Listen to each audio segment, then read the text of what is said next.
Welcome, weary traveler, to the only place in history where the stew is sentient, the ale is suspicious, and the bard won't stop singing about a goose.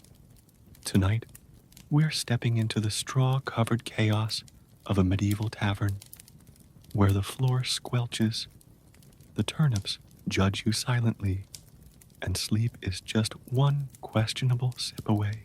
So fluff your pillow, dim the torchlight, and prepare for a slow, sleepy stumble through the ale-soaked underbelly of the Middle Ages.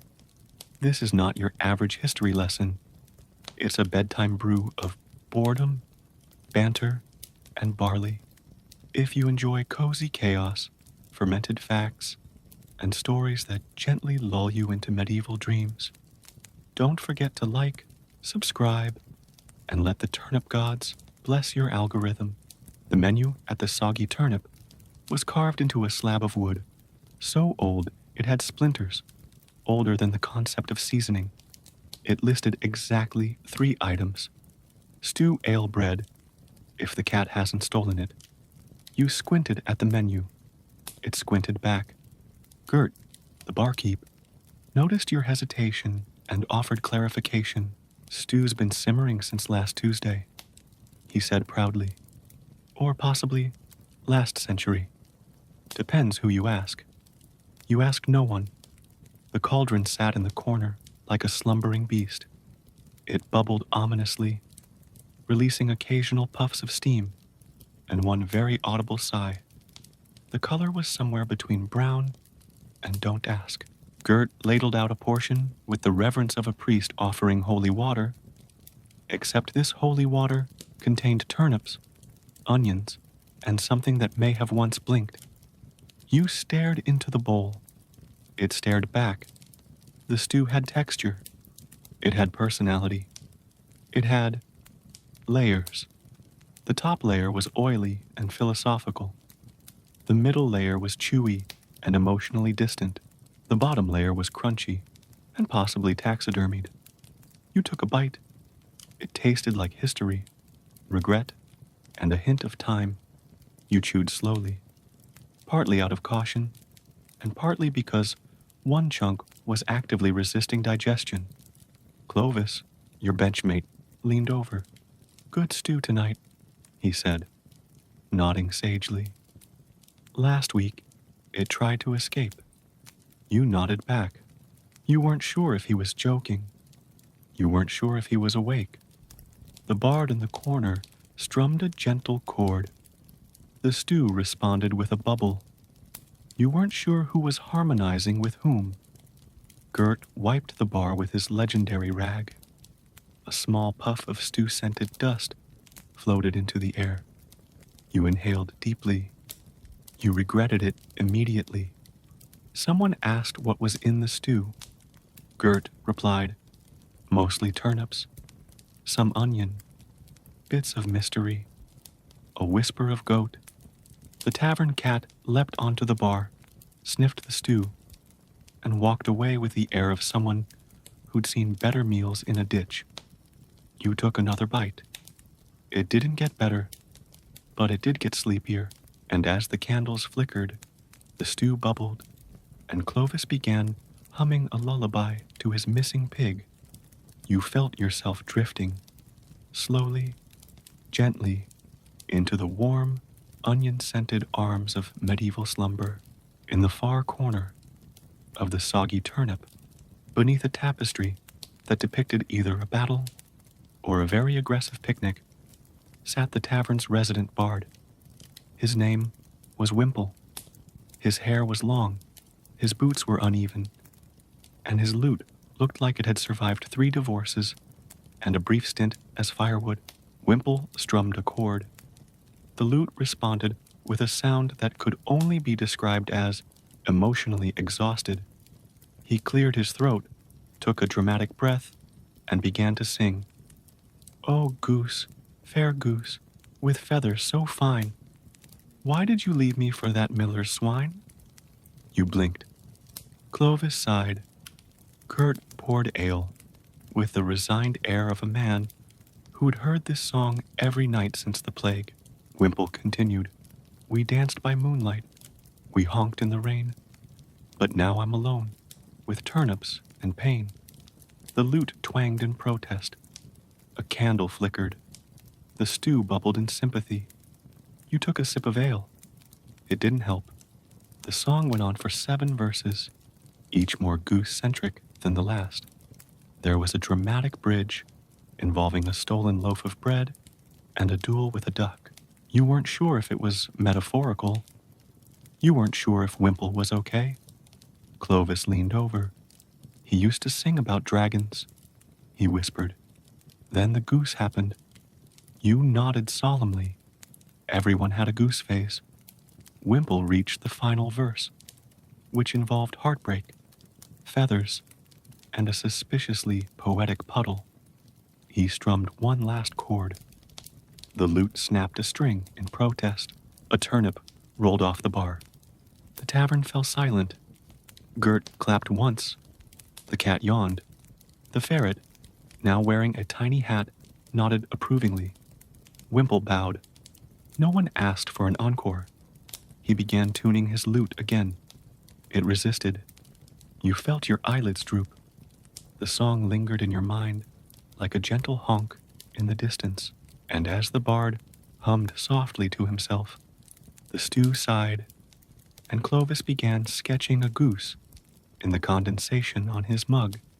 You drifted off, dreaming of feathers, heartbreak, and the quiet dignity of medieval poultry. The road to the soggy turnip was long, muddy, and suspiciously uphill in both directions. You'd passed 3 sheep, 2 confused monks, and 1 man who claimed to be a wizard, but was clearly just wearing a bucket on his head. And then, at last, you saw it. A crooked wooden sign, dangling from a rusted hinge, swayed gently in the breeze. It read, Ye soggy turnip, ale, stew, and occasional regret. Below the words was a hand-painted image of what might have been a turnip, or possibly a very tired onion. Either way, it was dripping. You approached the tavern door, which creaked open with the enthusiasm of a medieval librarian who'd just been asked to dance. The smell hit you first. A heady blend of damp straw, roasted onions, and something faintly goatish. It was oddly comforting. Inside, the lighting was dim, mostly candles stuck into hollowed-out turnips. The floor was covered in straw, not for decoration, but for absorption. You didn't ask what it was absorbing. You didn't want to know. A man behind the bar looked up. He had a beard that could legally be classified as a woodland creature, and eyes that said, I've seen things. Mostly stew. Welcome, he said, wiping a mug with a rag that had clearly retired from its cleaning duties several decades ago. Ale? You nodded. You weren't sure if it was safe, but you were too tired to care. As you took your first sip, lukewarm, slightly chewy, you realized something profound. You had entered a place where time moved slowly, stew never stopped simmering, and sleep was not just encouraged, it was inevitable. You settled onto a wobbly bench. The man next to you smelled like cheese and victory. He nodded once, solemnly. You nodded back. Outside, the wind howled. Inside, someone sneezed into a turnip. You were home. Gert had the kind of face that looked like it had been carved from a potato, left out in the sun too long. His beard was a tangled thicket of gray and mystery, and his eyebrows had ambitions of becoming curtains. He stood behind the bar, like a man who'd seen too much stew and not enough daylight.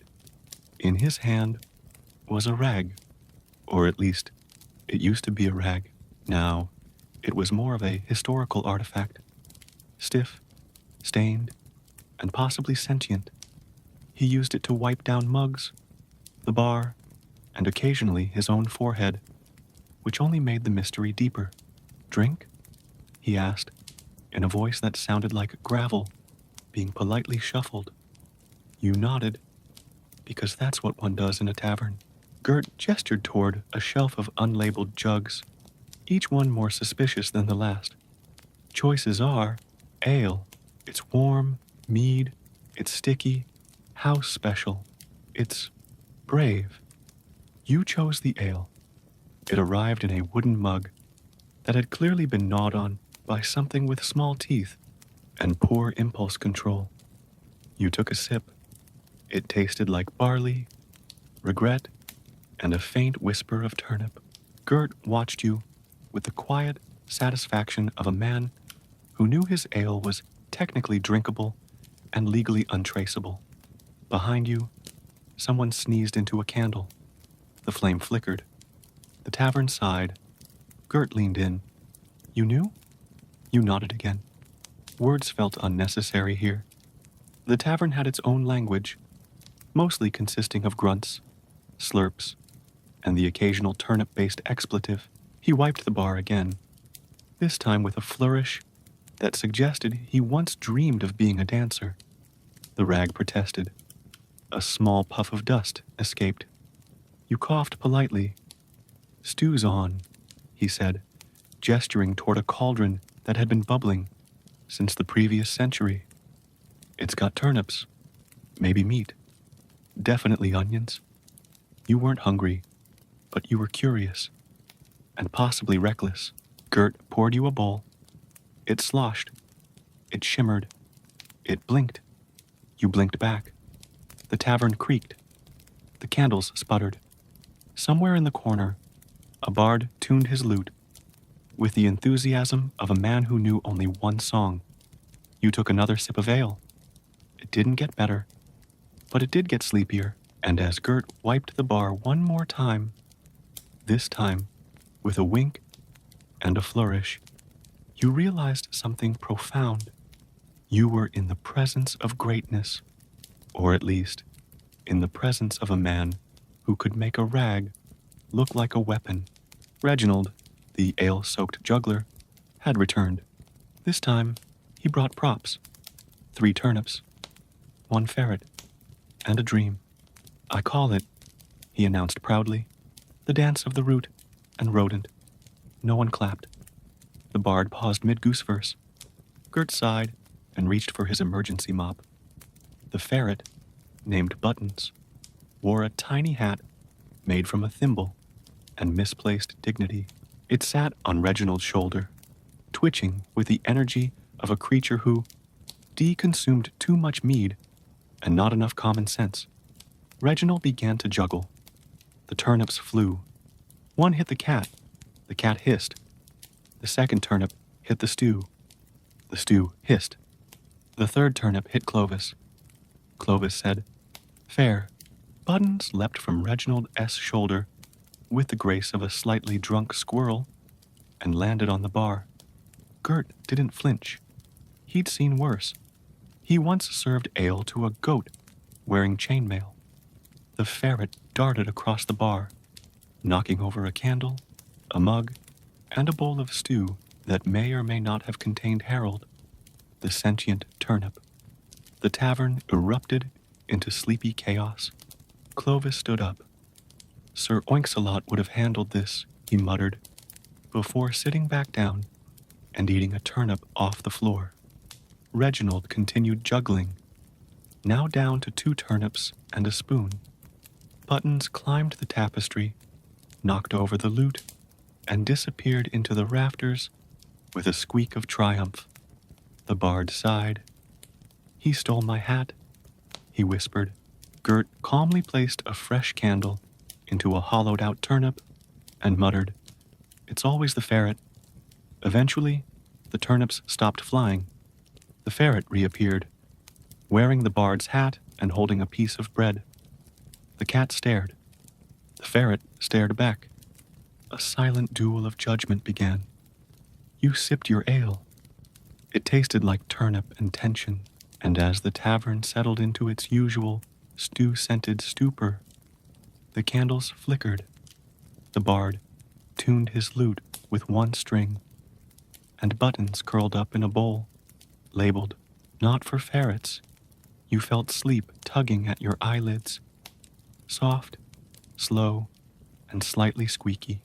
Clovis sat beside you, like a man who'd been carved from cheddar and wisdom. His tunic was patched, his boots were uneven, and his scent was a complex blend of dairy, damp wool, and distant memories. He sipped his ale with the solemnity of a monk and stared into the middle distance like it owed him money. "You ever had a pig?" he asked, without turning his head. You blinked. "You hadn't." "I did," he continued. "Name was Sir Oinks-a-Lot. Noble beast. Smarter than most knights. Fought a goose once. Won. You nodded, because that felt like the right thing to do." Clovis leaned in. He could sniff out turnips from 50 paces. Saved my life during the great stew spill of 43. I was knee-deep in broth. He squealed. I ran. He squealed again. I ran faster. You weren't sure if this was a metaphor. You weren't sure if Clovis was awake. "He wore a little helmet," Clovis added, eyes misty. "Made it from a ladle and some string. Called him Sir after he defeated the tavern cat in single combat. Cat never forgave him. Still won't make eye contact." You glanced at the cat. It was glaring at the wall, possibly in protest. Clovis pulled a small crumpled parchment from his pocket. It was a drawing, rough, smudged, and unmistakably pig-shaped. Sir Oinks-a-Lot stood proudly atop a barrel, wearing what appeared to be a feathered cape and a smug expression. "He's missing," Clovis whispered. "Vanished during Turnip Festival. Some say he joined a traveling bard troupe. Others say he became stew." You gasped. Clovis nodded. I checked. Stew didn't squeal. So I still have hope. The bard strummed a gentle chord. The stew bubbled. The cat sneezed. Clovis sighed. He had dreams, you know. Wanted to open a bakery. Specialized in mud pies. Said they were earthy. You felt your eyelids droop. The tail of Sir Oinks-a-Lot wrapped around you like a warm, slightly muddy blanket. And as Clovis hummed a lullaby that sounded suspiciously like pig snoring, you drifted off, dreaming of noble swine, ladle helmets, and the quiet heroism of turnip detection. It began, as all great tavern catastrophes do, with a barrel and a man named Reginald. Reginald was a part-time juggler, full-time ale enthusiast, and occasional turnip impersonator. He had the posture of a question mark and the confidence of someone who'd never successfully juggled anything heavier than a spoon. On this particular Tuesday, Reginald had a plan. He would juggle 3 tankards of ale while standing atop a barrel of ale, while singing about ale. It was, in his words, a tribute to ale. It was, in everyone else's words, a mistake. Gert, the barkeep, watched silently. He didn't stop Reginald. He didn't encourage him either. He simply wiped the bar with his rag and muttered, "It's always Tuesday." Reginald climbed the barrel. The tavern held its breath. The bard paused, mid-goose verse. Clovis whispered, "This is how the stew started." Reginald raised the tankards. He juggled. 1 tankard flew. It hit the cat. The cat hissed. The second tankard flew. It hit the lute. The lute wept. The third tankard never flew. It stayed in Reginald's hand as he lost his balance and fell backward into the barrel. The barrel tipped. Ale surged across the tavern floor like a sticky tidal wave of medieval disappointment. The straw absorbed what it could. The rest sloshed toward the hearth. The stew and your boots. You lifted your feet just in time. Clovis did not. His boots floated briefly before being claimed by the ale. Gert sighed. "Third spill this week," he said, as if that were normal. He tossed a handful of turnips into the flood. For balance, Reginald emerged from the barrel, soaked, triumphant, and still singing. "Al, ale, glorious ale, I bathe in thee, I flail, I flail." The bard joined in. The cat did not. The tavern settled into soggy silence. Gert began mopping with his rag, which now resembled a wet squirrel. Clovis wrung out his boots. You sipped your ale, which somehow tasted even more ale-like after the spill. And as the candles flickered, the stew bubbled, and Reginald began planning his next performance. "Ferrets and fire," he whispered. You felt sleep creeping in. Soft, slow, and slightly fermented. Wimple, the tavern's resident bard, sat hunched over his lute, like a man trying to reason with a stubborn child. The lute, for its part, was missing 2 strings, had a crack shaped like a goose, and emitted a faint smell of onions, possibly from last night's stew incident. He plucked a string. It twanged. He tightened a peg. It snapped back. He whispered, "Please." The lute responded with silence and judgment. Clovis leaned over. "That lute's cursed," he said. "Ever since the turnip festival of '41. Played 1 note too many. The stew took offense." You nodded. That tracked. Wimple tried again. He strummed a chord. It sounded like a sigh wrapped in disappointment. The cat winced. The ferret covered its ears with its tiny hat. "I just want to sing," Wimple muttered. 1 verse, 1 honk. Gert looked up from his bar-wiping ritual. "Try humming," he offered. "Less risk." Wimple ignored him. He adjusted the lute, squinted at the strings, and began tuning with the intensity of a man who believed in miracles and had very little left to lose. The first string snapped. The second string moaned. The third string tuned. Everyone gasped. Wimple smiled. He strummed. The lute emitted a sound that could only be described as goose adjacent. The bard took a deep breath. "Oh, feathered love, with waddled grace, why did you vanish without a trace?" The tavern fell silent. Even the stew paused mid-bubble. Then, with a dramatic flourish, Wimple reached for a high note. The lute rebelled. A peg flew off, hit the tapestry, and knocked over a candle. The candle fell into the stew. The stew hissed. The cat fled. Gert sighed. "It's always the lute." Wimple slumped. "She used to sing," he whispered, "back when Harold was just a turnip." Clovis patted his shoulder. "We all miss Harold. You sipped your ale. It tasted like musical failure and faint nostalgia." And as Wimple began humming softly, the lute resting in his lap like a retired knight, you felt sleep creeping in, slow, warm, and slightly off-key. It began with a loaf. Gert placed it on the bar with the reverence of a man offering tribute to a mildly annoyed deity. It was round, slightly burnt, and had the texture of ambition gone stale. The crust was thick enough to qualify as armor. The center was softish, in the way that old socks are softish.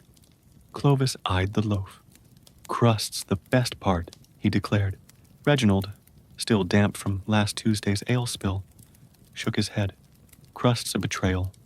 The bread should be soft, like stew, or feelings." The bard paused mid-lute tune. "I once wrote a song about crust," he said. "It was banned." Gert sighed. "No crust debate before stew," he muttered, wiping the bar with his rag, which now resembled a retired sponge. But it was too late. Clovis stood. "Crust is tradition. It holds the loaf together, like honor, or pigs, Reginald countered. Crust is punishment. It's what happens when bread gives up. The cat leapt onto the bar and sat directly on the loaf. It blinked slowly, neutral. The ferret squeaked from the rafters, possibly in support of soft bread, possibly just because it was Tuesday. Nigel the ghost floated in. I died waiting for crust to soften, he said solemnly. It never did. The tavern fell silent. Gert picked up the loaf, sliced it in half, and placed one crusty piece in front of Clovis and one soft piece in front of Reginald. There, he said. Bread piece. Clovis raised his mug. Reginald raised his spoon. The bard strummed a single note. The cat sneezed. Everyone clapped once.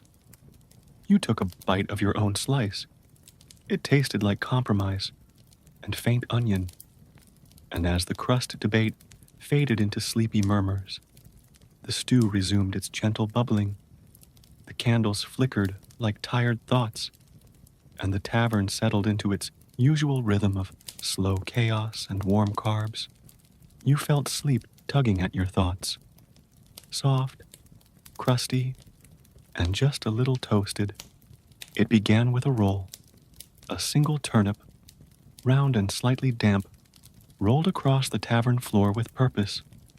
Not the usual clumsy vegetable wobble, but a smooth, deliberate glide, like it had somewhere to be and a point to make. Clovis blinked. That turnip's got ambition. Reginald leaned in. I once saw a carrot do that. It was a lie. Gert didn't look up. He simply wiped the bar with his rag, which now resembled a philosophical sock. It's Harold, he muttered. He's back. The turnip paused near your boot. It stared.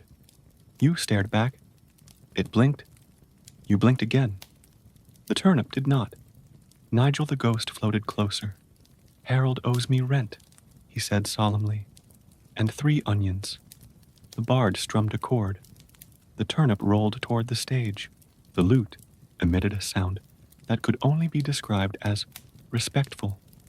Buttons. The ferret squeaked and offered Harold a crumb of bread. Harold declined. With dignity, Clovis leaned down. You remember me? The turnip rolled in a slow circle. Clovis gasped. It's a yes. Gert poured a mug of ale and placed it beside Harold. The turnip didn't drink. It simply nodded. The ale evaporated slightly. Out of respect. The tavern fell silent. The cat stared. The stew bubbled. The candles flickered in rhythm with Harold's aura. You reached out gently. Harold rolled closer. You touched his slightly waxy surface. It was warm, possibly from stew proximity, possibly from destiny. Clovis wiped a tear. He's grown. Reginald whispered, I think he's writing a poem. Nigel floated above. He once wrote a tax code. It was beautiful. Harold rolled toward the hearth, settled into a patch of straw, and blinked once more. Slowly, sleepily, like a vegetable philosopher, ready for dreams. You sipped your ale. It tasted like enlightenment and faint time. And as Harold snored gently, you swore you heard it. The bard hummed a lullaby, and the tavern drifted into quiet reverence. You felt sleep creeping in, soft, sentient, and slightly root-based. You awoke to the gentle sound of stew, bubbling, and someone humming a lullaby about turnips. The tavern was quiet, save for the occasional snore, and the soft clink of mugs being rearranged by Gert, who was already wiping the bar with his rag like it owed him money. You stretched. You yawned. You looked down. Your shoes were gone. Not misplaced. Not under the bench. Gone. Vanished. Absconded with. Possibly enchanted away by a rogue goose. You blinked. Clovis, still half asleep and fully crusted in breadcrumbs, looked up. Lost your shoes? He asked, as if this were a common occurrence. You nodded. He pointed to the bard, Wimple, who was now wearing one of your shoes on his hand like a puppet. It's for dramatic emphasis, Wimple explained. The shoe speaks truth. You blinked again. The other shoe was perched on the ferret's head like a helmet. Buttons squeaked proudly, then fell off the bar and rolled into a pile of straw. Gert didn't react. It's always the shoes, he muttered. You approached Wimple. May I have my shoe back? Wimple nodded solemnly. Only if you answer the riddle of the goose. You didn't. Instead, you offered him a bowl of stew. He sniffed it, sighed, and handed over the shoe. The goose would have liked this, he whispered.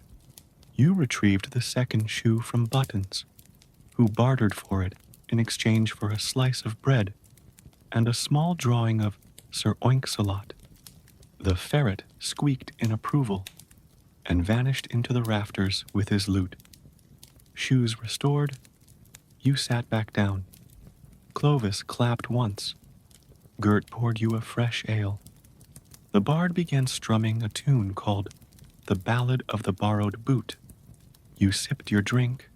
It tasted like victory and faint onion.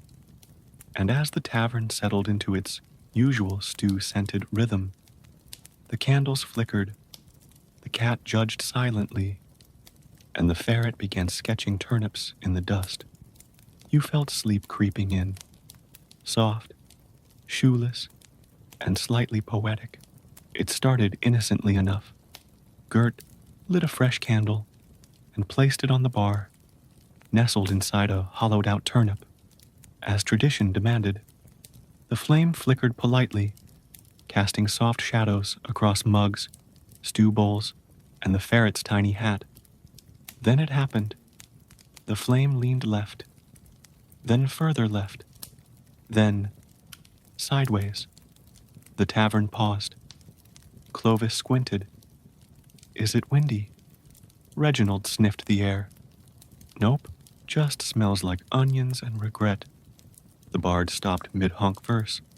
That candle's defying physics, he whispered. Nigel the ghost floated closer. I once audited physics, he said. It never recovered. The flame continued its sideways journey, burning at a perfect 90-degree angle, as if gravity had taken the night off.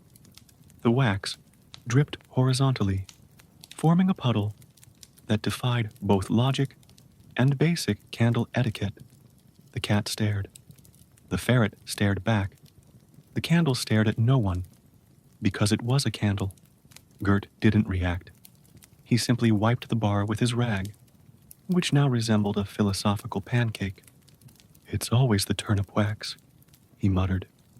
Clovis leaned in. Maybe it's a sign. Of what? You asked, already regretting it.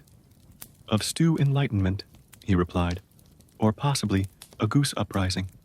The bard nodded solemnly. I've seen flames like that. Once, during the great bread debate. The crust won. The candle burned on, sideways, smug, and slightly theatrical. The wax puddle began to resemble a duck, or a map, or a duck-shaped map. You sipped your ale. It tasted like confusion and faint citrus. Eventually, the flame flickered upright again, as if it had finished making its point. The tavern exhaled. The stew burbled. The bard resumed his song, now slightly more existential, and as the candle settled into normalcy, the shadows danced gently across the walls, and Clovis began sketching sideways flames into his mug condensation. You felt sleep creeping in, soft, surreal, and just a little waxy. It began with a chill, not the dramatic kind that rattles windows and extinguishes candles. No, this was a gentle, sleepy draft, like someone exhaling through a centuries-old sigh. The candles flickered. The stew paused mid-bubble. The cat hissed at nothing. And then he appeared. A translucent figure hovered near the hearth, wrapped in what looked like a tax ledger and mild disappointment. His name, according to the faint embroidery on his ghostly tunic, was Nigel. Nigel, the tavern ghost. He floated politely, his feet never quite touching the straw-covered floor, and cleared his throat with the sound of distant paperwork. I died waiting for stew, he said solemnly. It was Tuesday. The turnips were late. Clovis nodded. That'll do it. Nigel drifted toward the bar. Gert didn't flinch. He simply poured a mug of ale and placed it gently on the counter. Nigel stared at it longingly. His ghostly hand passed through it with a soft plop. Still can't drink, he muttered. Still unfair. The bard began strumming a gentle tune. Something mournful. Something goose-free. Nigel hovered closer, eyes misty. I used to sing, he whispered. Before taxes, before stew, before Harold. You blinked. Harold the turnip? Nigel nodded. He was my roommate. Very judgmental. Always rolling away during rent collection. The ferret squeaked. The cat sneezed. The stew burped. Nigel sighed. I don't want revenge. I don't want closure. I just want a nap. He floated toward the corner, curled up on a pile of straw, and began snoring softly, like parchment rustling in a breeze. Gert placed a candle near him. He does this every Thursday, he said. Sometimes he dreams about bread. Clovis leaned in. Last week, he levitated a loaf. You sipped your ale. It tasted like melancholy and mild onion, and as Nigel snored, the bard hummed, and the stew resumed its slow, philosophical bubbling. You felt sleep tugging at your thoughts, gentle, ghostly, and just a little tax-deductible. There weren't many rules at the Soggy Turnip. You could juggle ferrets. You could debate crusts. You could even challenge the stew to a staring contest. But there was one rule, etched into a crooked plank above the hearth, written in soot and passive aggression. No singing after stew. It was a sacred law, a bedtime boundary, a line drawn in onion-scented sand. No one knew why. Some said it was to prevent indigestion. Others claimed the stew became sentient when serenaded. Gert simply muttered, "It's always the singing," and refused to elaborate. And yet, tonight, the rule was broken. Wimple the bard, emboldened by ale and emotional goose memories, stood atop a barrel and strummed his lute, now down to one string and a piece of twine. Oh, stew, sweet stew, with turnip delight. Why do you bubble only at night? The tavern froze. The stew hissed. The candle nearest the cauldron flickered sideways, then extinguished itself in protest. Clovis dropped his spoon. Reginald gasped. The ferret squeaked and dove into a mug. Nigel the ghost floated down. This is how I died, he whispered. Verse 2. Wimple continued. You simmer with secrets.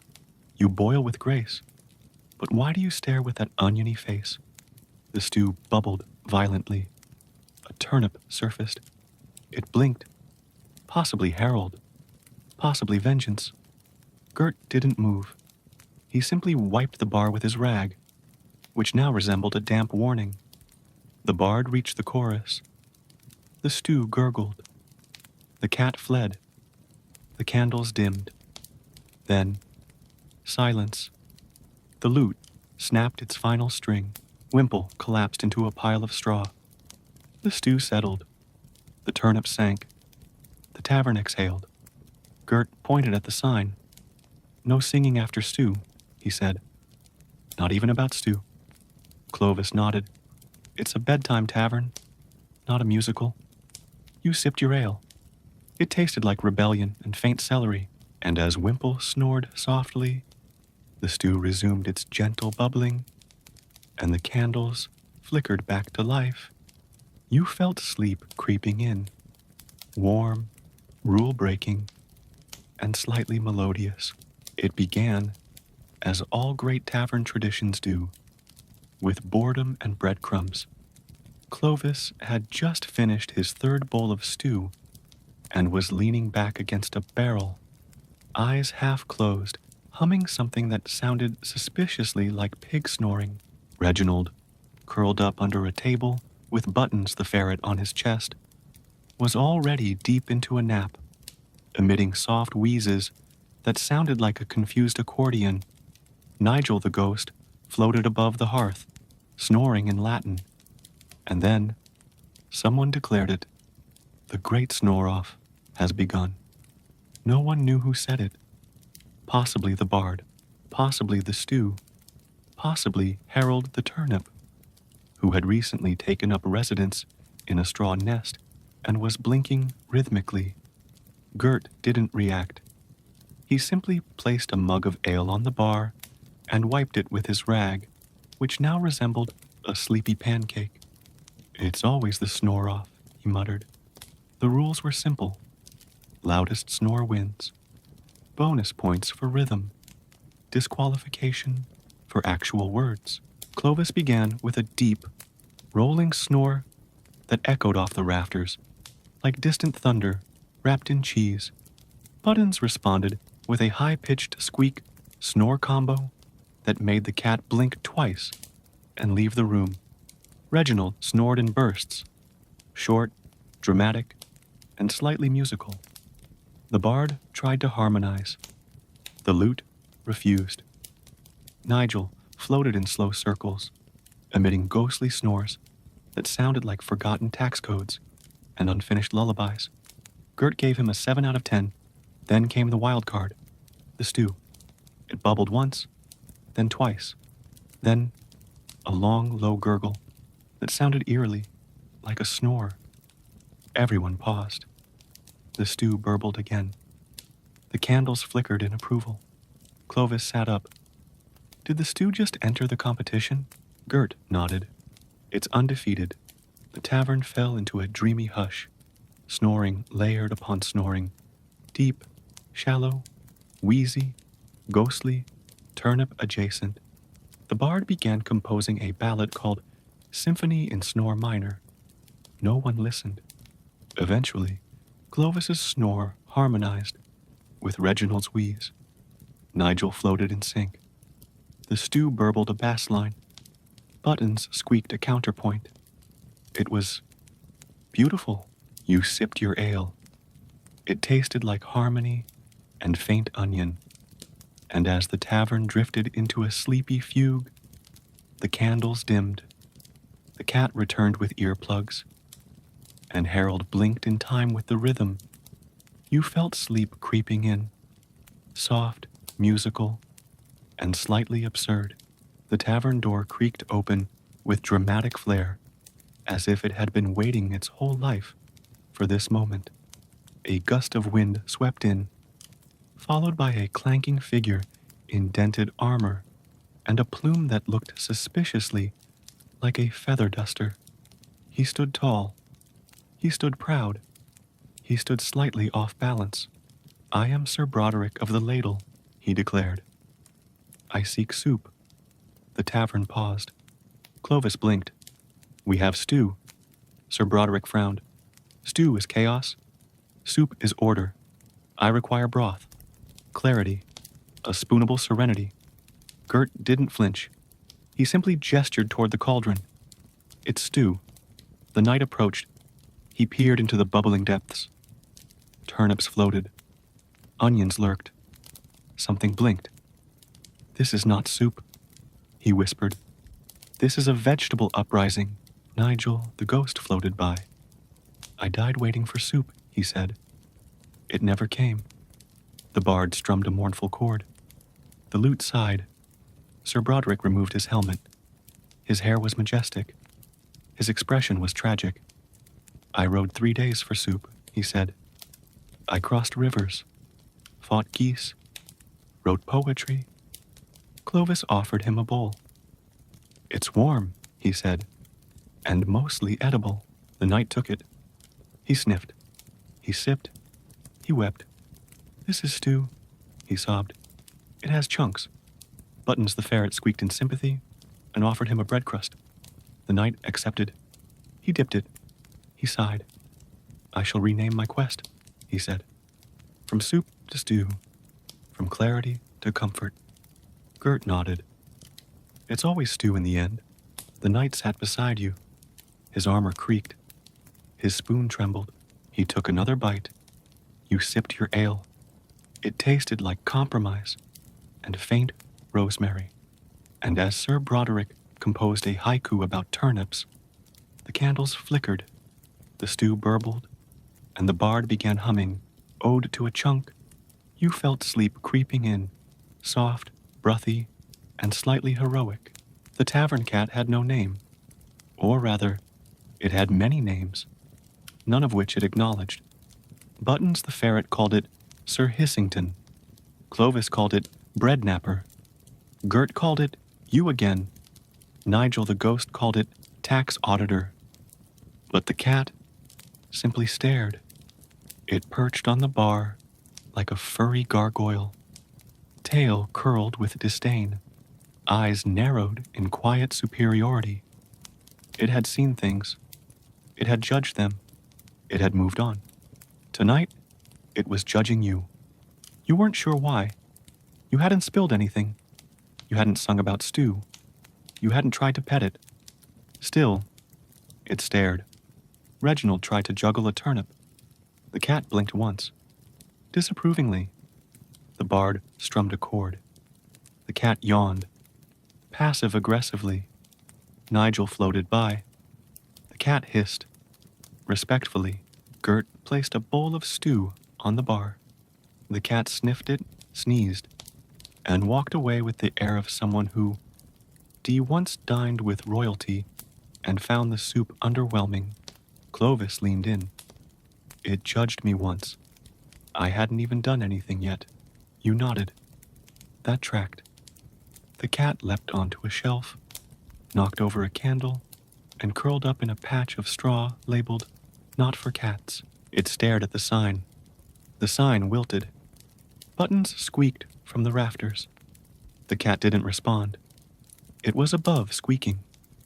The tavern settled into its usual stew-scented rhythm. The candles flickered. The bard hummed. Gert wiped the bar with his rag, which now resembled a defeated napkin. The cat snored. Quietly, judgmentally. You sipped your ale.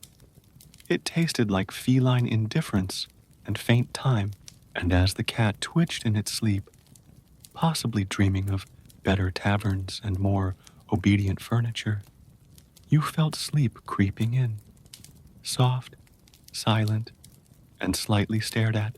It was Clovis's idea. "Let's have a festival," he declared, mid-stew, "to honor the turnip, the unsung hero of soup, the root of all comfort." Reginald clapped once. Buttons the ferret squeaked in approval. The bard began composing a ballad titled Ode to the Lumpy One. Gert didn't look up. He simply wiped the bar with his rag, which now resembled a damp banner. "We don't do festivals," he muttered. "Last one ended in stew rebellion." But Clovis was determined. He fashioned a crown from stale bread crusts. He placed it on Harold, the sentient turnip, who blinked once, slowly, as if accepting his fate. Nigel the ghost floated by. "I once hosted a turnip gala," he said. "It was audited.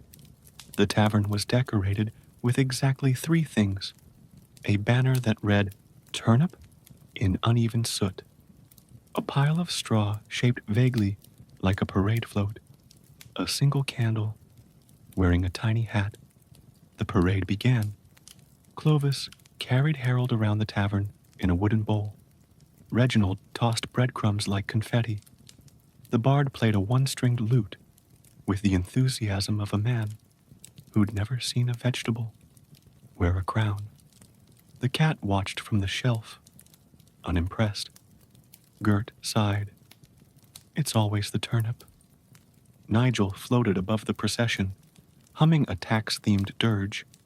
Buttons rode the float, waving a spoon like a scepter. Then came the grand finale. Clovis raised Harold high. The bard hit a dramatic chord. Reginald shouted, "Long live the lump!" Everyone clapped. Once. The stew burbled. The candle flickered. The parade ended. Harold blinked twice, rolled off the bowl, and nestled into his straw nest. The crown fell off. Buttons ate it. Gert poured ale. "Festival's over," he said. "Back to stew." You sipped your drink. It tasted like anticlimax and faint nutmeg. And as the tavern returned to its usual sleepy rhythm, the bard began humming the Ballad of the Brief Parade, and Clovis started planning next year's celebration. Maybe for onions?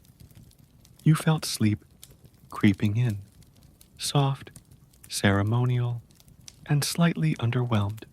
Wimple the bard stood by the hearth, his one-stringed lute cradled like a wounded friend. His boots were uneven. His eyes were misty. His soul still tangled in feathers. "I shall depart at dawn," he announced, to no one in particular. The road calls, the goose beckons. Clovis looked up from his stew. "You still think about her?" Wimple nodded. "Every honk echoes in my heart."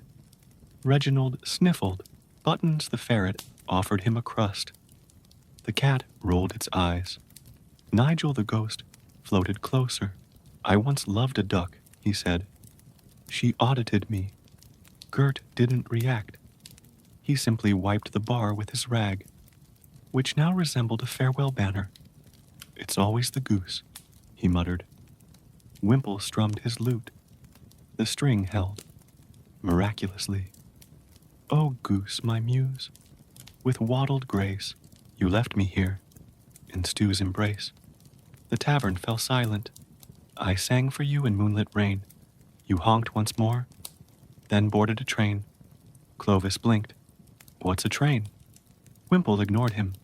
"I chased your wings through fields of rye. You flapped away. I didn't cry." He paused. He did cry. Buttons squeaked. The stew burbled. Harold the turnip blinked in rhythm. "So now I go to find my fate, to honk once more before it's late." The lute snapped its final string. The candle beside him flickered. The cat sneezed. Wimple bowed. No one clapped. Everyone felt it. Gert poured him a mug of ale. "For the road," he said. Wimple sipped. It tasted like closure and faint parsley. He turned to leave. The door creaked open. The wind howled gently. A single feather floated in from the night and landed on his boot. Clovis gasped. "She's real." Nigel nodded. "Or tax deductible." Wimple smiled. "Farewell, friends. May your stew never curdle." And as he stepped into the night, lute in hand, feather in heart, the tavern exhaled. The bard was gone. The goose remained, somewhere, honking softly in the distance. You sipped your ale. It tasted like endings and faint nostalgia. And as the candles dimmed, the stew settled, and Buttons curled up beside Harold. You felt sleep creeping in, soft, melodic, and slightly feathered. Morning arrived at the soggy turnip, not with fanfare, but with a soft grunt from Clovis and a candle that refused to relight. The tavern was quiet, peaceful, slightly sticky.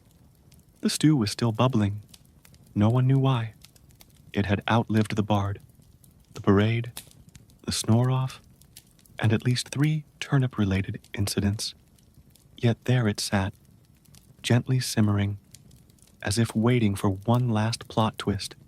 Gert stood behind the bar, sipping something that might have been ale, or possibly just warm regret. His rag had retired overnight, now folded into a pillow for Buttons the ferret, who snored softly beside Harold. Harold blinked once, then twice, then rolled half an inch toward the hearth. It was a statement. No one questioned it. Nigel, the ghost, floated lazily above the stew, humming a lullaby about tax deductions and lost onions. Clovis stirred his mug with a spoon shaped like a duck. Reginald was still asleep under a bench, wrapped in a tapestry that depicted either a battle or a very aggressive picnic. The bard was gone. His lute remained, propped against the wall, missing strings and dignity. The cat sat beside it, staring into the middle distance, like it had just solved a philosophical riddle and refused to share the answer. Gert ladled out a bowl of stew. It shimmered. It sighed. It tasted different. Something's changed, Clovis whispered. Gert nodded. It's mellowed. You took a sip. It tasted like endings, like memories, like turnips that had finally found peace. The tavern exhaled. No one spoke. No one needed to. The candles flickered gently. The stew burbled one last time. Harold blinked once more, then nestled into the straw. And as the morning light crept through the crooked windows, casting soft shadows across mugs, boots, and bardless corners, the tavern settled into a hush, a sleepy, stew-scented silence that wrapped around you like a warm blanket. You closed your eyes. The soggy turnip had given you chaos, comfort, and questionable cuisine. But most of all, it had given you rest.